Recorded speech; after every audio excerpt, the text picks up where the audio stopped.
A palavra-chave de hoje é paz. E para a nossa reflexão eu coloquei a seguinte pergunta: a paz é possível? Se você olhar o cenário da ótica natural, você vai perceber que a resposta é relativamente simples. Vai ser um não. Mas aí a gente olha para a Bíblia e pergunta de novo, né? A paz é possível? Veja a frase que eu coloco no início da nossa reflexão, para a gente pensar um pouco aí. Este é o grande paradoxo da humanidade. Gasta-se muito tempo e dinheiro com a guerra, com o objetivo de manter a paz. Talvez o que se gasta com guerra, com armamento bélico no mundo hoje, o valor só é superado pela produção e fomentação de pornografia.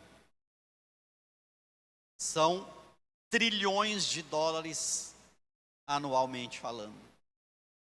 O custo da guerra para manter a paz. Não há dúvida de que o homem caído não tem a menor noção do que é a paz. E aí a pergunta insiste: a paz é possível? Eu quero convidar você para o texto de Romanos, capítulo 5, versículos 1 e 2. Romanos, capítulo 5, 1 e 2. Vai estar aí na tela também. Na versão que eu escolhi está assim: sendo, pois, justificados pela fé, temos paz com Deus, por nosso Senhor Jesus Cristo, pelo qual também temos entrada pela fé a esta graça, na qual somos firmes e nos gloriamos na esperança da glória de Deus. Vamos orar. Senhor nosso Deus, eis a tua santa palavra aberta diante de nós. Nós queremos, desejamos e precisamos ser ministrados por ela. Não permita, ó Espírito Santo de Deus, que ninguém que está aqui hoje nesta igreja saia após o culto sem ter sido ministrado pelo Senhor, e que essa ministração seja a transformação dessa vida, em nome de Jesus. Amém. A busca pela paz marca a história da humanidade desde que o mundo é mundo. Você deve se lembrar que assim que a história da humanidade começa, um irmão já mata o outro. Então, a busca pela paz, ou a ausência da paz, ou uma postura de beligerância já toma conta do ser humano caído, e ele quer fazer a guerra. E nós notamos pelo menos 3 campos em que o ser humano busca constantemente e desesperadamente a paz. Primeiro, nos conflitos militares que acontecem por toda a história. Você sabia que até na guerra existem regras? Por exemplo, existem alguns tipos de armamentos de destruição em massa que são proibidos de serem usados na guerra. Armas químicas, biológicas, de alta destruição. Então, até para matar o ser humano que criou regras, para ver se acalma um pouco a consciência pelo fato de ele estar lutando uma guerra supostamente em nome da paz. Existem corredores humanitários num conflito armado em que nem um lado nem o outro podem atuar, porque é para as pessoas que não têm a ver com aquela guerra, com aquela briga, poderem pelo menos se locomover, buscar alimento, água e assim por diante. São chamadas as zonas neutras de guerra. A segunda coisa em que o ser humano busca a paz é nos embates emocionais que assolam o ser humano nas suas crises existenciais. Fora o conflito militar, todo ser humano trava constantemente uma guerra consigo mesmo, com as suas crises existenciais. De onde vim, para onde vou, qual é a minha missão nessa terra, por que eu estou aqui? E a maioria das pessoas, na guerra consigo mesmo, não se acha vencedor.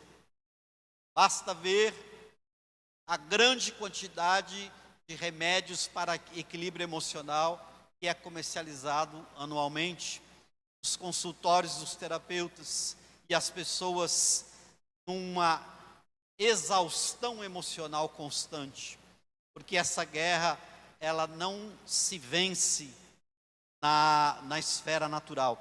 O terceiro embate que nós falamos sobre guerra é nos dilemas espirituais que acontecem na batalha entre a carne e o espírito.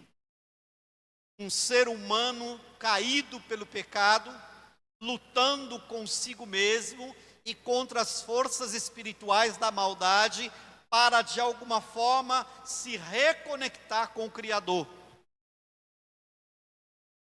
Uma batalha diária.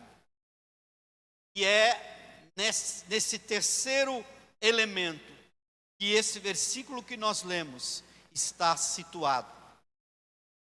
A proposta do Evangelho, a proposta primeira, não é necessariamente impedir que haja guerras e conflitos militares no mundo, porque isso está determinado pela história desde que o homem decidiu voluntariamente não obedecer às leis de Deus.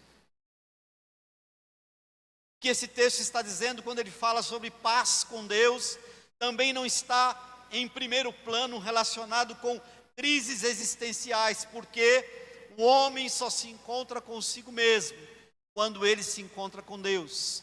E pouquíssimas pessoas estão dispostas a fazer isso.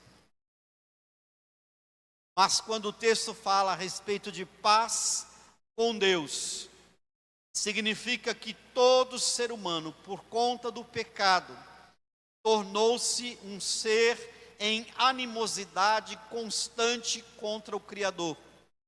Foi dito aqui pela manhã na aula, porque todos pecaram, destituídos estão da glória de Deus. Não há um justo sequer. E pelo homem estar nesse estado de pecado, ele está em oposição a tudo aquilo que Deus quer da humanidade.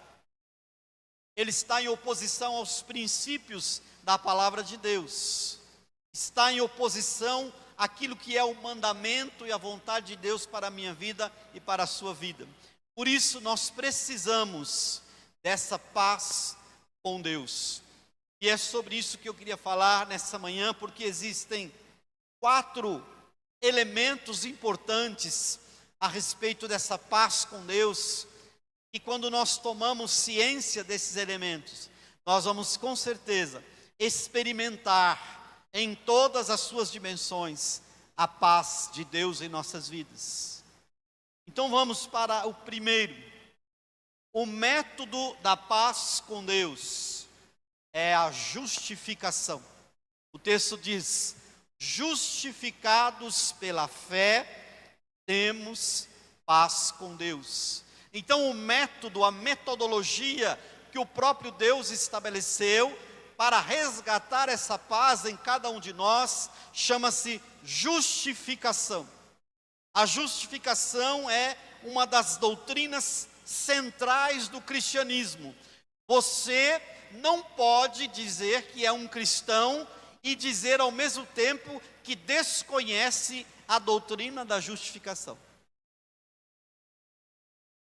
Porque pelo menos na nossa realidade, quando alguém se chega à igreja e ele vai passar pelo processo do batismo, então tudo isso é ensinado no nosso livro, no nosso manual de fé. Então ninguém dentro do nosso contexto chega-se ao Senhor, é batizado, se filia a essa igreja, sem conhecer a doutrina da justificação. E o que essa doutrina diz, de maneira resumida? É o ato pelo qual Deus declara justificado todo pecador que recebe a salvação em Jesus Cristo, porque o seu sacrifício é suficiente. É por causa da suficiência de Cristo que todos aqueles que se submetem a Cristo são por Deus declarados justificados.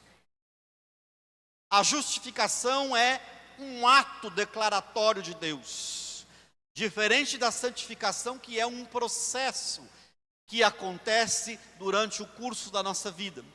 Nós estamos em processo de santificação, porque em um ato de Deus, por Jesus Cristo, eu e você fomos declarados justificados.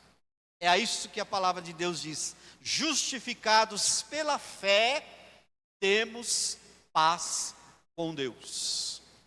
Então, o método que Deus estabeleceu para que eu e você tivéssemos paz com Deus chama-se justificação. Jesus Cristo é chamado de justiça de Deus. O pecado que a humanidade cometeu não ficou sem punição. Deus não é aquele que joga o pecado para debaixo do tapete. A justiça de Deus é superior, infinitamente superior à justiça dos homens. Não há justiça nos tribunais humanos. Não há competência moral para se fazer justiça no tribunal humano. Por quê? Porque todos pecaram e destituídos estão da glória de Deus. Mas há um justo, o justo juiz, o justo justificador, chama-se Jesus Cristo de Nazaré, que viveu a sua vida nessa terra em santidade. E por isso o seu sacrifício é perfeito, agradável, aceitável diante de Deus. E é por meio deste sacrifício que eu e você podemos ser declarados justificados também. Então, o método para se ter paz com Deus chama-se justificação. Em Tito, capítulo 3, versículo 7, vemos assim: para que, sendo justificados pela sua graça, sejamos feitos herdeiros segundo a esperança da vida eterna. Olha que versículo bonito. Olha que texto carregado de significado espiritual para mim e para você. Para que, sendo justificados pela sua graça, sejamos feitos herdeiros segundo a esperança da vida eterna. Jesus foi aquele que abriu o caminho para nós irmos atrás dele, nas suas pegadas, e nos apresentarmos diante de Deus. Herdamos de Jesus a salvação, herdamos de Jesus o direito de adentrarmos os lugares celestiais. Aqueles que são filhos de Deus recebem do próprio Deus o direito de serem chamados filhos de Deus. O método para se ter paz com Deus chama-se justificação. Isso nos leva ao segundo elemento. O agente da paz com Deus chama-se Jesus Cristo de Nazaré. Se o método é a justificação, o agente da paz com Deus é Jesus. O versículo que nós lemos continua: justificados pela fé temos paz com Deus, por nosso Senhor Jesus Cristo. Ele é o agente da paz.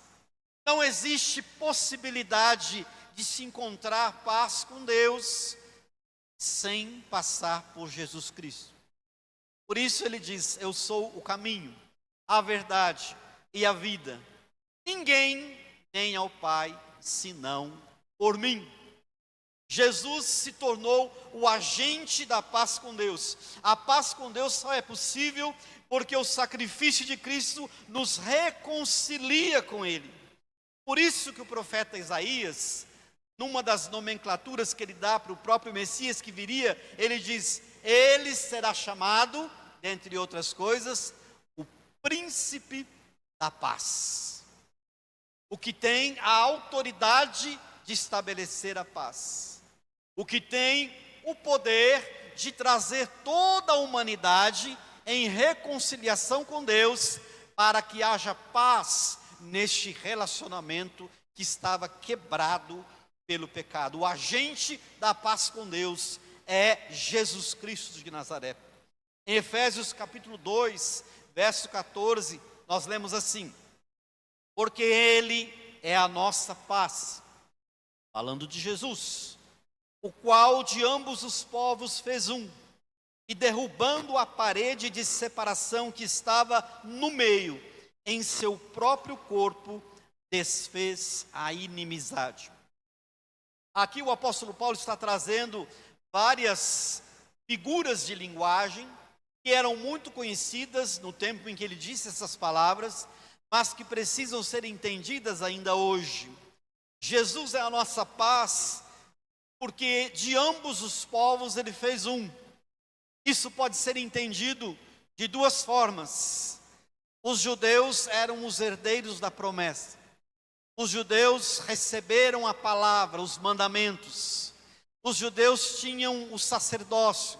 Os judeus tinham os profetas. Os judeus tinham a palavra de Deus correndo no meio deles. Mas eles se fizeram surdos e cegos para todas essas revelações.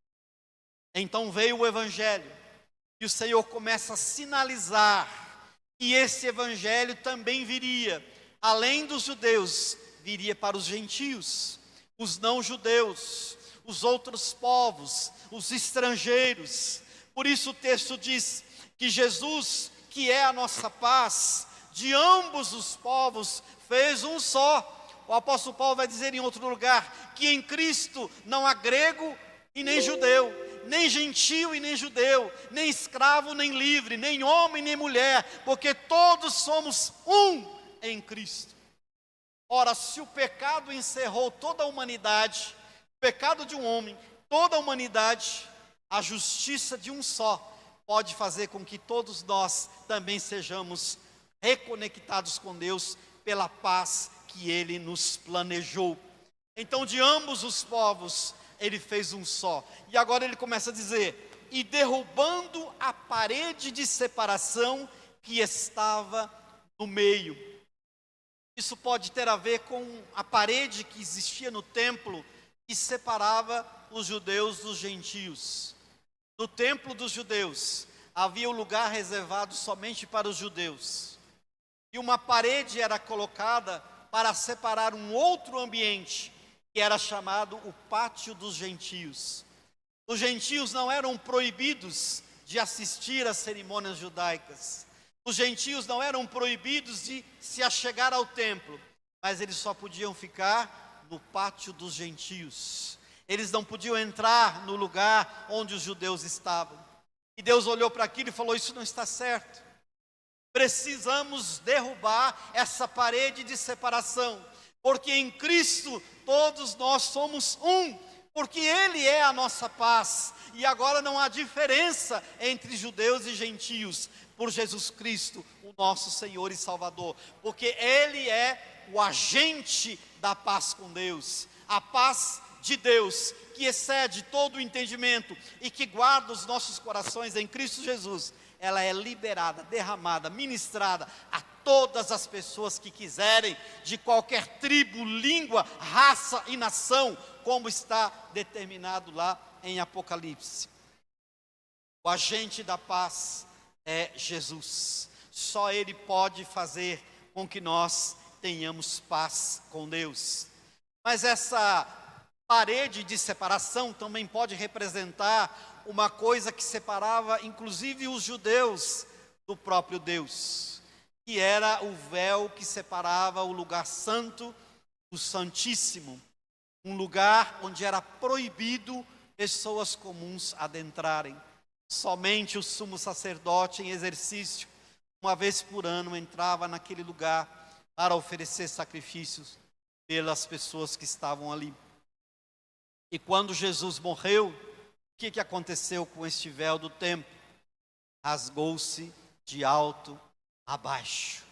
Agora não há mais separação, porque em Cristo Jesus todos nós somos convidados para entrar no Santo dos Santos, pelo vivo e novo caminho, pelo véu que se rasgou na sua própria carne, porque Ele é o agente da paz com Deus.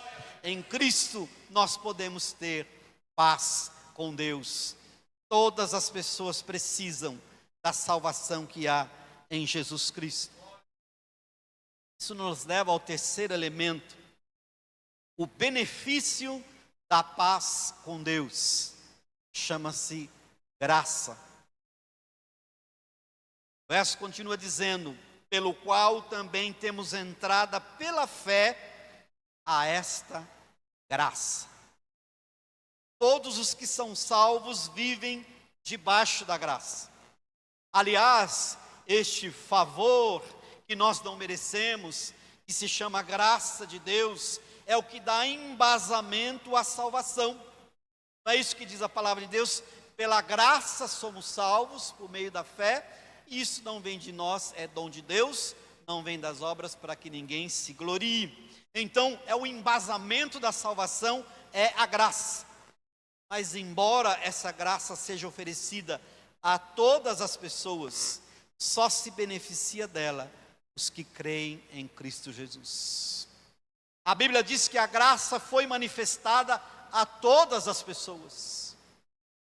Não existe essa conversa de que Deus escolheu alguns, porque a graça de Deus não é limitada.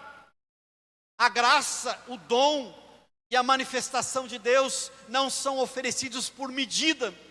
A graça de Deus se manifestou operante a todas as pessoas, diz a palavra de Deus.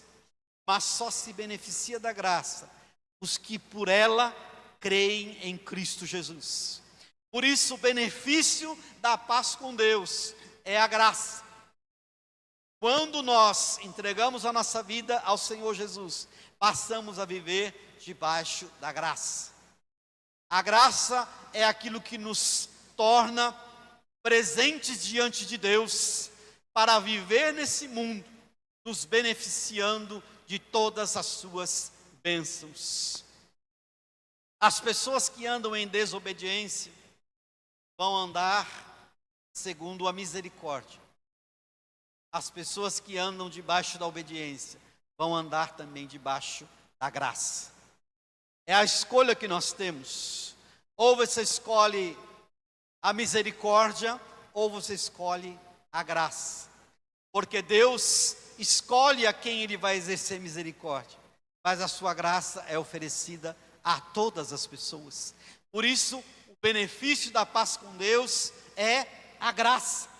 Romanos capítulo 5, verso 21.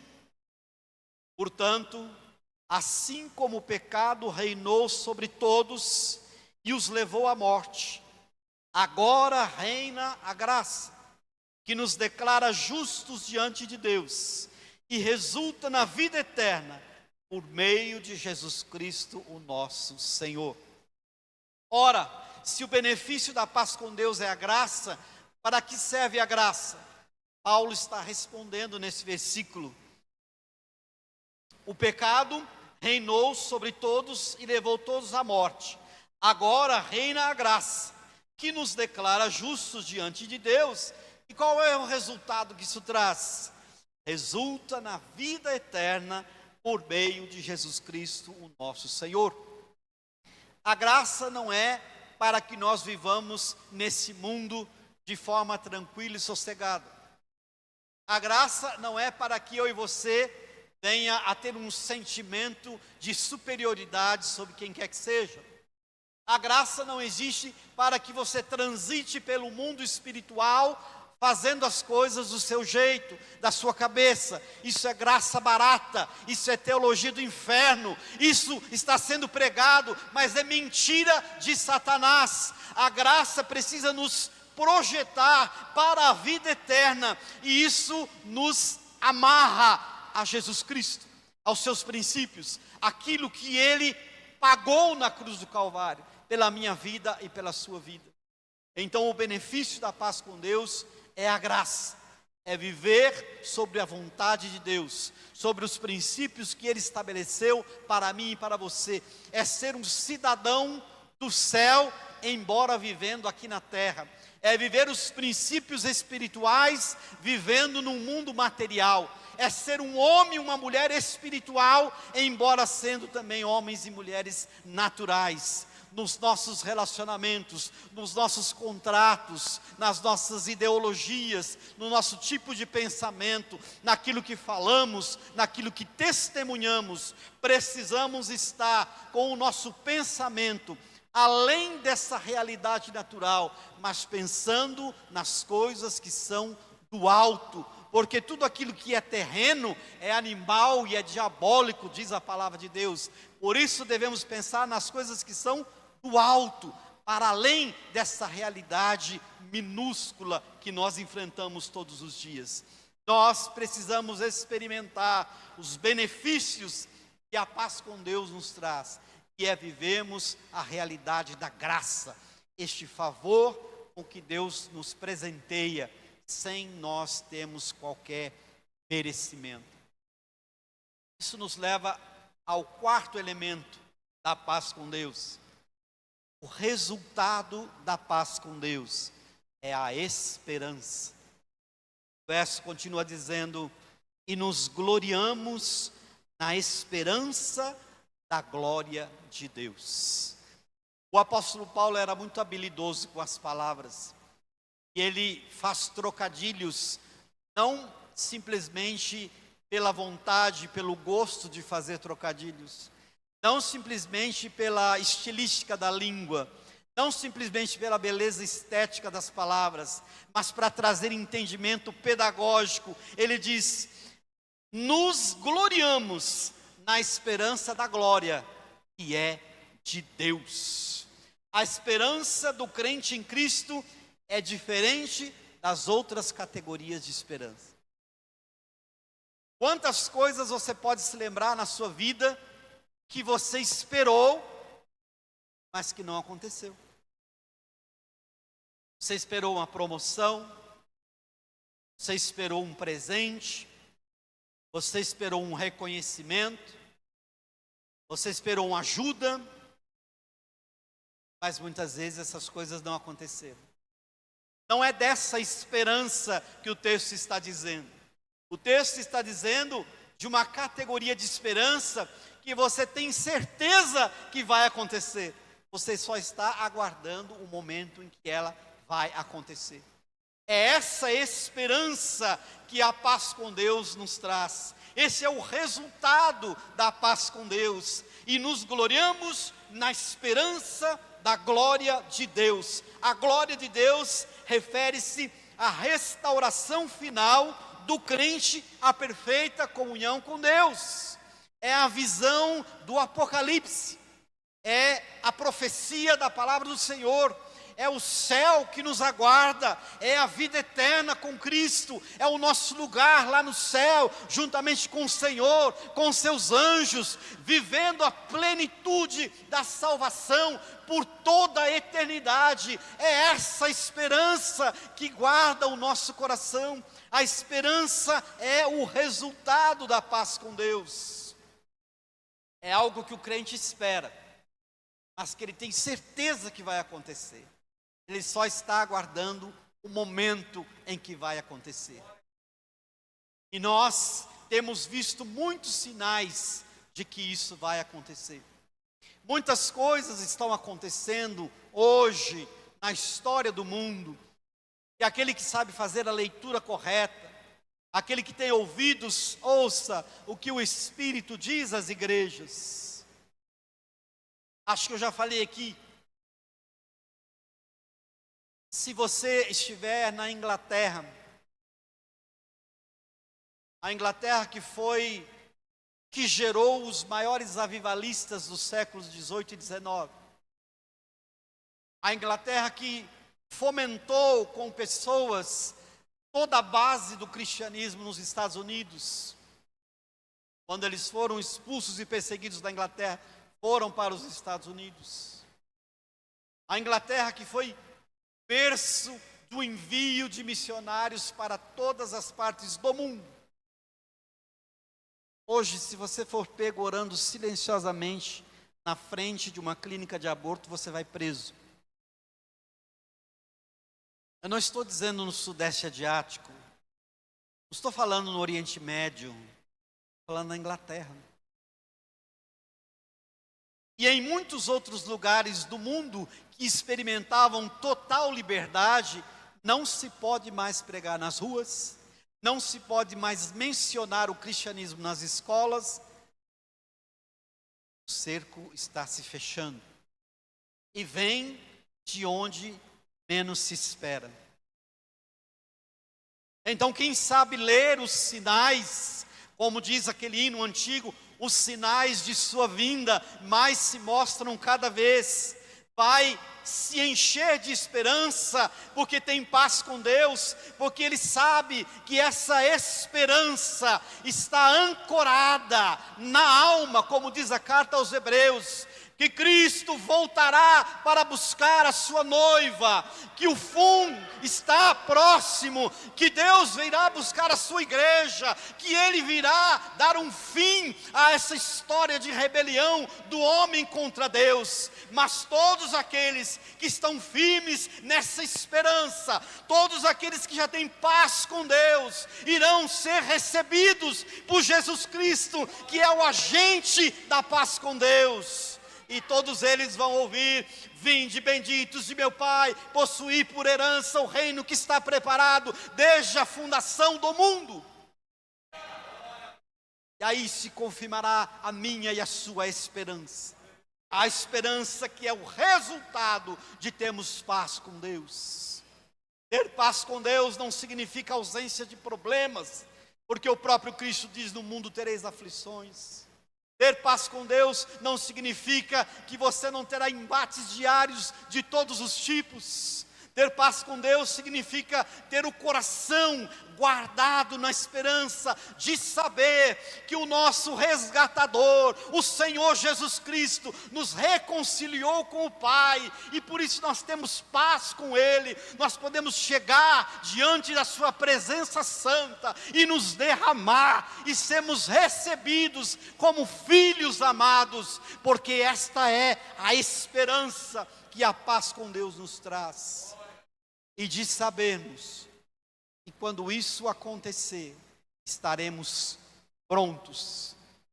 Como diz um outro hino antigo também: ó, que esperança vibra em nosso ser, nós aguardamos o Senhor. Você precisa estar firme nessa esperança. Você não pode desanimar. Você não pode abandonar a carreira da fé. Você não pode desistir. Cristo está às portas. O noivo já está preparado para buscar a sua noiva. E Ele quer encontrar as suas lamparinas cheias de azeite, para que quando soar da trombeta, você esteja pronto, e essa esperança vai fazer toda a diferença. Você será recebido na glória pelo próprio Senhor Jesus, o autor e consumador da nossa fé. O resultado da paz com Deus é esperança. Para concluirmos, todas as categorias de paz dependem da paz com Deus. E talvez seja essa a razão porque o mundo não experimenta essa paz. Se todos experimentassem a paz com Deus, não haveria necessidade de lutar pela paz no tabuleiro geopolítico. Se todas as pessoas tivessem paz com Deus, não haveria necessidade de batalhar as crises existenciais, não saber de onde veio, para onde vai, qual a sua missão. Porque para todas essas coisas, o Evangelho de Cristo tem a resposta. Fomos criados para a glória de Deus. Essa é a missão da tua vida. Essa é a razão da tua existência. Glorificar o nome do Senhor Jesus. Tiago capítulo 4, 1 e 2 diz assim: de onde vêm as guerras e brigas entre vós? Porventura não vem disto, das concupiscências que guerreiam nos vossos membros? Cobiçais e nada tendes, matais e desejais ter, e não podeis obter. Combateis e guerreais e nada tendes, porque não pedis. Essas são as guerras que são travadas, simplesmente porque não se busca ter a paz com Deus. Não existe possibilidade de paz sem Jesus Cristo. Romanos capítulo 15, verso 13. Que Deus, a fonte de esperança, os encha inteiramente de alegria e paz, em vista da fé que vocês depositam nele, de modo que vocês transbordem de esperança, pelo poder do Espírito Santo. Vamos ler esse verso, que conforme está na tela, todos juntos. Vamos em pé para encerrar essa ministração, para que essa palavra seja internalizada em nós. Romanos 15, 13, vamos lá? Que Deus, a fonte de esperança, os encha inteiramente de alegria e paz, em vista da fé que vocês depositam nele, de modo que vocês transbordem de esperança, pelo poder do Espírito Santo. Aplauda o nome do Senhor, glorifique o nome do Senhor, exalte o nome do Senhor. Só Ele é digno de louvor, de adoração. Aleluia.